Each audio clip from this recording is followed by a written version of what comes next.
অতি দুৰ্ভাগ্যজনক বিষয় যোৱা ৩ তাৰিখত এই বাঘটো জেংগিনি গাঁৱত ওলাইছিলে।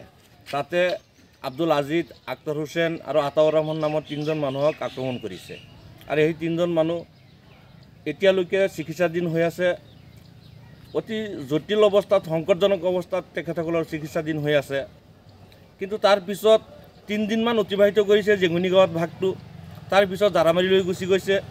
জাৰামাৰীত আমাৰ বন বিভাগৰ কৰ্মীসকল আহিছে যদিও অতি পৰিতাপৰ বিষয় যে তেখেতসকলে এটা ছাগলী কিনিবৰ পৰা পইচাটো তেখেতসকলৰ ফাণ্ডত বোলে নাই। ছাগলী দি পেলাই তাতে পিঞ্জৰা পাতিছে, কিন্তু বাঘটো কৰায়ত্ব কৰিব পৰা নাই। আজি জাৰামাৰীৰ পৰা ৰাতি বলিগটীয়া গাঁৱত আহি সোমাই পেলাই আব্দুল ৰেজাক নামৰ এজন বয়সস্থীয় লোকক আক্ৰমণ কৰিছে। তেখেত গুৰুতৰ অৱস্থাত বৰ্তমান নগাঁও ফুকনি চিকিৎসা মহাবিদ্যালয়ত চিকিৎসাধীন হৈ আছে। গতিকে দুৰ্ভাগ্যজনক, অতি লজ্জাজনক বিষয় হৈছে যে বন বিভাগ যে এই ক্ষেত্ৰত ব্যৰ্থ হৈছে। আৰু আমি এটা এতিয়াতো অনুমান কৰি আছোঁ যে বন বিভাগৰ গুলিত নিৰীহ মানুহৰ প্ৰাণ ল'ব পাৰে।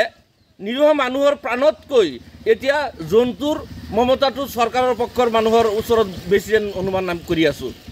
কাৰণ সন্দেহ কৰি যদি 2জন ভাই ককাক একলগে গুলিবিদ্ধ কৰি যদি মৃত্যু কৰি দিব পাৰে, বনৰ এটা জন্তুক তেতিয়া তেখেতসকলে কিয় কৰায়ত্ব কৰিব নোৱাৰে বা গুলিবিদ্ধ কৰিব নোৱাৰে? এইটো আমাৰ সন্দেহ হৈ আছে যে যিহেতু এই বাঘটো মাইনৰিটি এলেকাত আহিছে, গতিকে হয়তো চৰকাৰ নিমাত হৈ আছে আৰু আমাৰ বন কৰ্মীসকলে গাফিলতি কৰি আছে।